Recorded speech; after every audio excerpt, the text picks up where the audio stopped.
Fire is one of mankind's most ferocious and persistent enemies.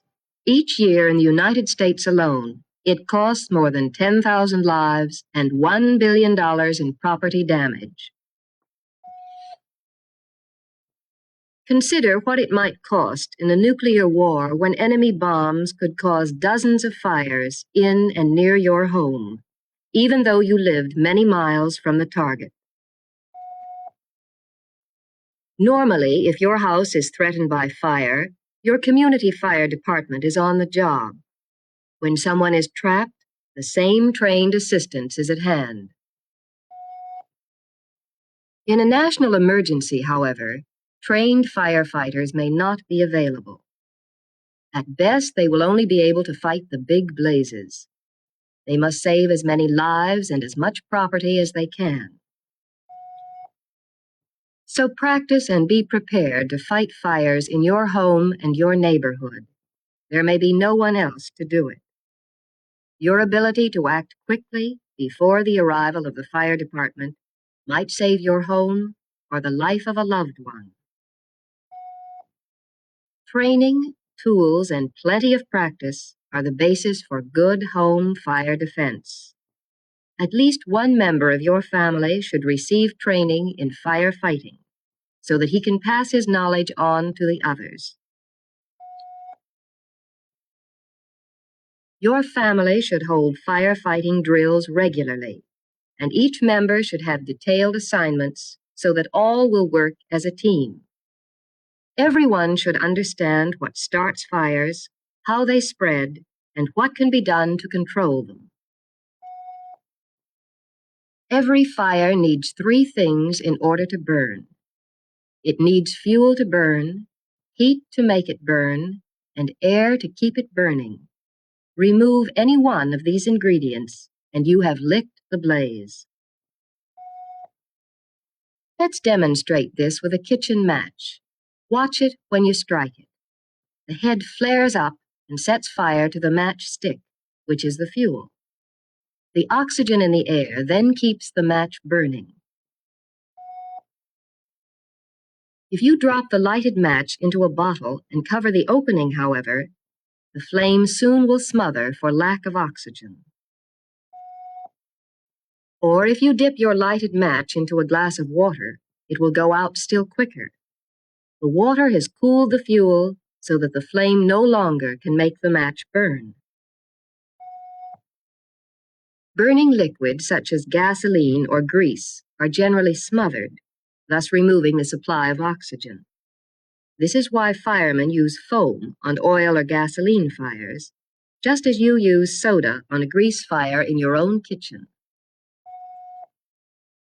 Burning solids are generally extinguished by cooling them with water, as you see the firemen doing here. And of course, the best means of firefighting and of fire prevention is to remove the potential fuel for a fire. Fire can't burn if it has nothing to burn. Here are things you should do to protect your home from fire.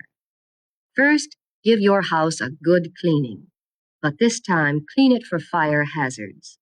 Give special attention to the attic and the basement. Instead of an attic, many modern homes have just airspace between the ceiling on the top floor and the roof. If your home has such a spot, make sure you can get to it through a trap door. Keep a ladder handy, and never store anything there. Don't forget the yard, especially near the garage where storage and rubbish are likely to accumulate. Be sure that inflammable fluids are stored in tight metal containers outside the house. Do the same with oily rags. These have been known to catch fire by themselves.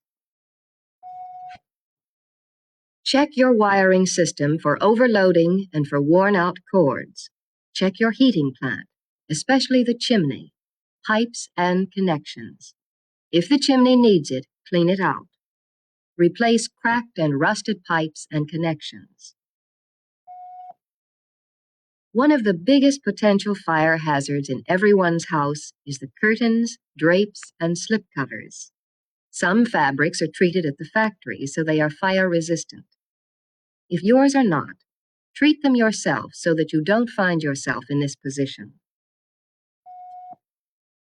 Rayons and cottons may be made fire resistant by dipping them in a solution of 9 ounces of borax and 4 ounces of boric acid in a gallon of water. This solution won't hurt anything that water won't hurt, but you will have to dip them each time they are washed. Your friends may say you're always the last one ready, but it is well worth the reputation if you spend the time shutting doors and windows. This improves your home's fire resistance tremendously. Closed interior doors will prevent a rapid spread of fire through the house. Water, and plenty of it, is an essential in your home fire defense. If you live in a house, you should have at least a barrel of it stored at all times.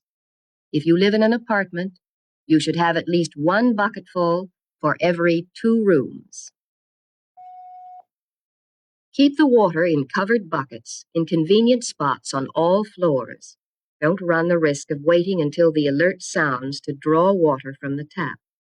If everyone did this, the pressure would fail. Next, you will want to have adequate firefighting equipment. They do not have to be expensive tools. Many household items are marvelous for firefighting. A broom, for instance, or burlap bags and small rugs which can be soaked in water. Your most useful tools will be a garden hose, a hand pump, and buckets for water and sand. To make the best use of your stored water, you will want a hand pump, either as a part of a water fire extinguisher or as a separate pump which can be used with any type of container. Remember, the taps probably will be shut off in an emergency. A hand pump extinguisher holds 4 or 5 gallons of water and is easy to refill. It should be operated by 3 people, 1 to use the hose, the second to pump, and a third to carry additional water. In a pinch, 2 persons can make out. Be sure your garden hose has a connection that will fit the faucets. Since the usual hose coupling will not go on the kitchen or bathroom faucets, you will have to have adapters on hand. If you have chemical fire extinguishers, keep them filled and be sure that every member of the family knows how to use them. They are excellent for small fires, but are of limited value in an emergency because they would be difficult to refill quickly. You will also want some buckets of sand for smothering fires, a long-handled shovel, and heavy gloves for disposing of burning objects. These will be especially helpful for kitchen grease fires which occur from time to time.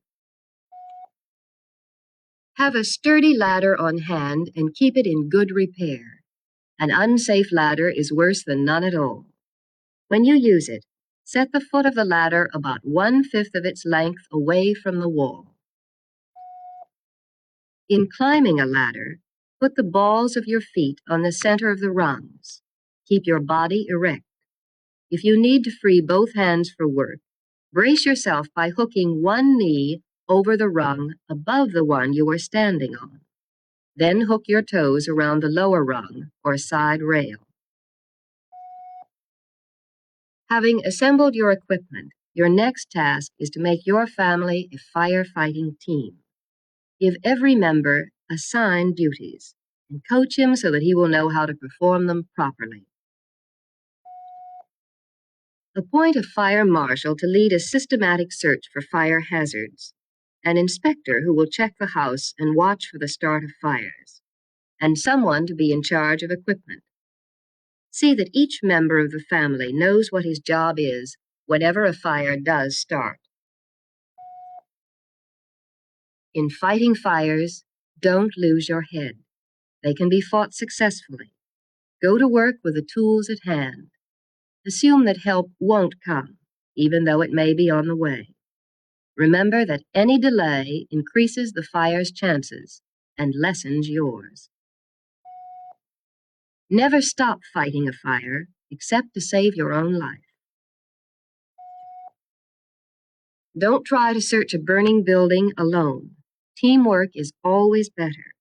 You can search more thoroughly and help each other if trouble arises. If possible, search from the top floor downward and look carefully in every hiding place.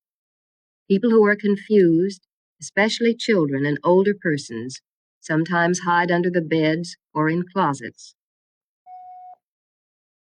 If you should ever have to cope with incendiary bombs, such as those used so often during World War II, be sure to keep a piece of sturdy furniture between yourself and the bomb. Some contain a charge which blows up shortly after they start to burn. Spray the bomb and the area around it with water, avoiding a steady stream which might scatter the fire. After the bomb stops sputtering, you can turn a stream on it, throw sand or dirt on it, or use your long-handled shovel to drop it into a bucket. Then carry it outside. Along with your knowledge of home firefighting, you will need to know the rudiments of rescuing trapped persons. Like fighting fires, most rescue tasks require trained workers, and if possible, you should always leave ticklish rescue jobs to them. It may be necessary, however, to act before they arrive. Danger of fire, electric shock, or asphyxiation calls for immediate action. If you must act, take no more risks than absolutely necessary to ensure the victim's temporary safety. If the victim is unconscious, put her on the floor unless her injuries prohibit it. If you must move her, use one of the following methods. This is the fireman's drag. Turn the victim on her back and tie her wrists together. Then, kneeling astride her, put your head under her wrists and crawl forward, dragging her along. If you must move an unconscious person downstairs, place him on his back with his head toward the stairs. Put both arms under his armpits and cradle his head in the crook of one elbow. Then drag him downstairs slowly, letting his feet trail. This is called the incline drag. If you have a helper with you, a chair may be used. After lifting the victim gently into the chair, one rescuer carries the front legs and the other the back rest. This is called the chair litter carry. You can fashion an adequate stretcher from many things. A blanket, for instance, or 2 sweaters or jackets pulled over 2 stout poles. Or you can use your ironing board, a leaf from the dining room table, a door, or a shutter. Lay the piece on the ground, lift or slide the victim onto it gently, and tie him in place with strips of cloth. A 4-handed seat may be made by 2 rescuers. Each puts an arm around the victim's back and slips his other arm under the victim's thighs. By clasping wrists, one pair of arms makes the seat and the other the back rest. If the victim is in contact with a live wire, the rescuer must not touch her without protecting herself. Shut the current off if possible. If you can't, stand on dry wood or paper and cover your hands with heavy gloves or cloth before touching the victim. A still better system is to poke or pull the hot wire away from the victim with a dry stick, such as a broom handle or a rake handle. Leaking gas, fuel oil, or water are dangerous to unconscious persons. These hazards will be found especially in basements. When present, the victim must be removed immediately.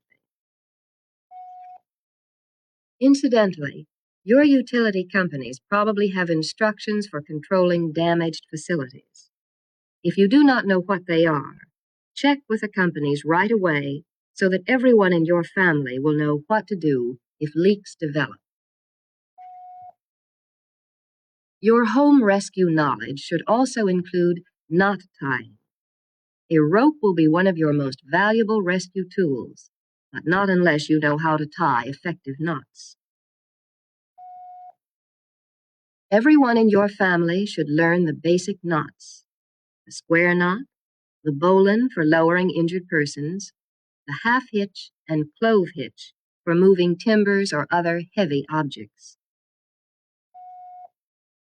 Remember to keep a good ladder around the house. This will be invaluable in rescue tasks. Use it properly. There will be enough casualties in an emergency without adding yourself to the list. If you have to lift debris or wreckage off of a victim, an excellent lever may be fashioned from many items around the house. A bed slat, spare length of pipe, pick or shovel or ironing board will do the job. Be sure to use a fulcrum or pivot that will not slip or crumble. When you are lifting a load in this manner, prop it up as you lift. Books, shoes, door stops, or bricks may be used. This takes the weight off the lever so that you can get it in position to raise the load still higher. These techniques in rescue and in firefighting are important to your family's safety. Learn them and practice them with all members of your family. They may prove vital not only in an emergency, but in protecting your home and your loved ones day by day.